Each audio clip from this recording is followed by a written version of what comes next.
I heard the applause before I saw the ring on her finger, and by the time I understood what was happening, my husband had already erased 14 years of marriage in front of 200 people. I did not scream. I did not cry. I turned around, walked to my car, and made 3 phone calls that would end everything he had built.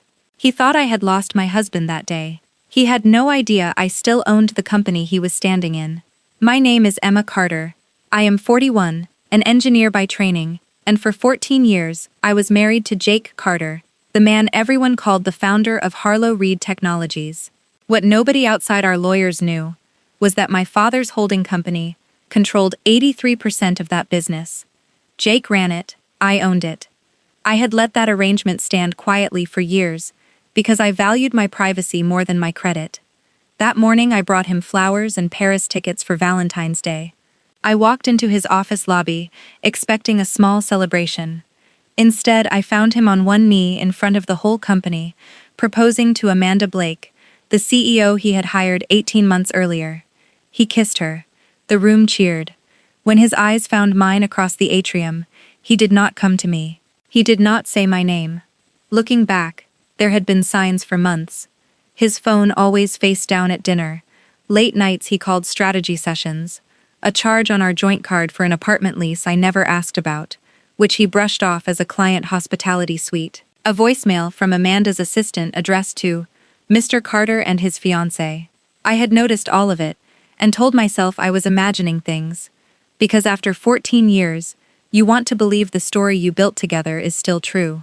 I left the building before my dignity could bleed out in front of strangers. In the parking garage I made my calls. I canceled Paris. I froze every joint account requiring mutual review. Then I called Martin Keller, my father's old attorney. My husband just got engaged, I told him. To his CEO. I'm on my way to the office, he said. No.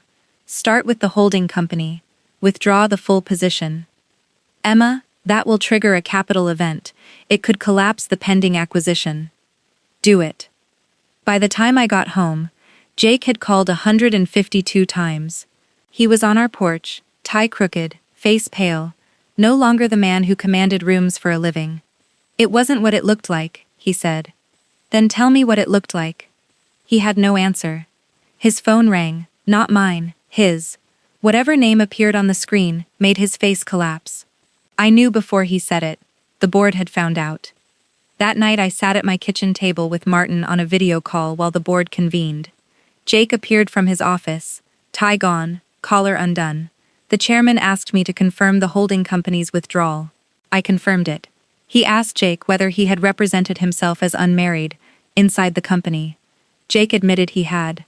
Nobody in that meeting cared that he had been unfaithful. They cared that their CEO had concealed material facts while running a public relationship with another executive. By evening, security had deactivated his access card. I thought the story was simply infidelity, until Martin called 2 days later with something worse. Buried in years of executive authorizations were signatures that looked exactly like mine. They were forgeries, used to approve loans, inflated reimbursements, and contracts tied to people Jake knew personally. This was not a marriage falling apart. This was a system built over years to move money quietly under my name, while I looked the other way out of trust. I did not confront him. I went quiet instead. I stayed home and let a forensic accounting team comb through 5 years of records, badge access restricted, blinds drawn, following every timestamp and every trail of metadata. I answered questions only through Martin. I refused to let anyone frame this as a heartbroken wife lashing out, because the moment they did, the evidence would stop mattering, and the story would become about me instead of the truth. In the meantime, Jake grew careless, certain the board would protect him, certain his name still meant something. He was wrong. Every document he had used to cover his tracks had a timestamp. Every approval had metadata. None of it could be talked away. When Martin finally called and said we had enough, not just for the board but for civil action and possibly federal referral, I told him to send it. The next board meeting was not run by Jake. It was run about him.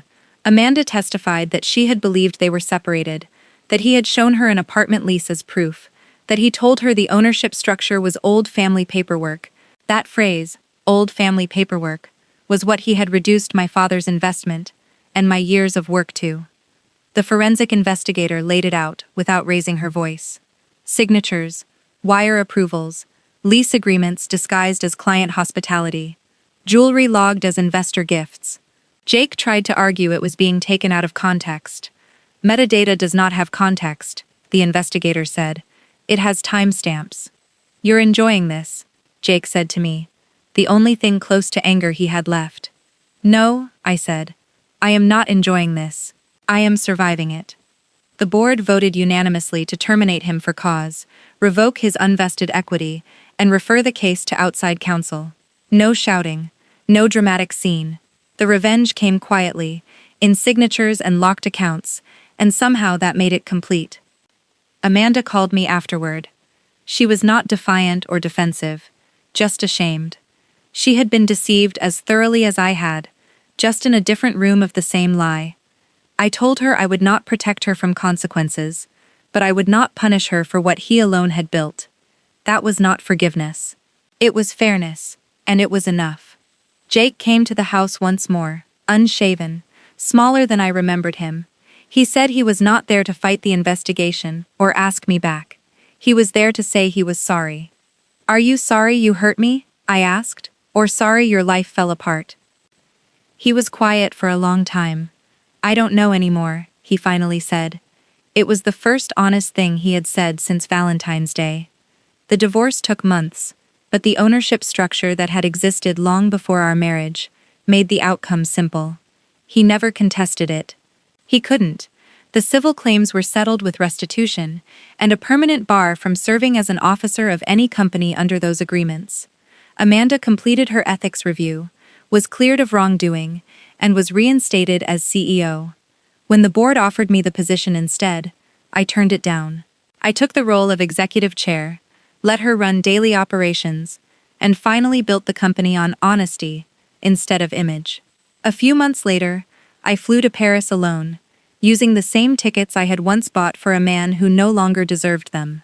I walked without an itinerary and made myself one promise on a bridge where Jake and I once made different ones: never confuse being needed with being valued. Jake eventually wrote me a letter from a small company in Vermont, where he unlocked the office himself every morning and finally understood what his title meant. I kept the letter, not to relive what happened, but because pretending it never happened would teach me nothing. Revenge did not bring me peace. It brought me justice. Peace came later, the day I stopped measuring my future by his betrayal. He lost his marriage, his career, and his company, because he mistook borrowed power for earned trust. I did not win, because he lost. I won, because I remembered my worth was never his to define. If you had been in my place, would you have confronted him that day, in the atrium? Or waited quietly, until you had proof like I did?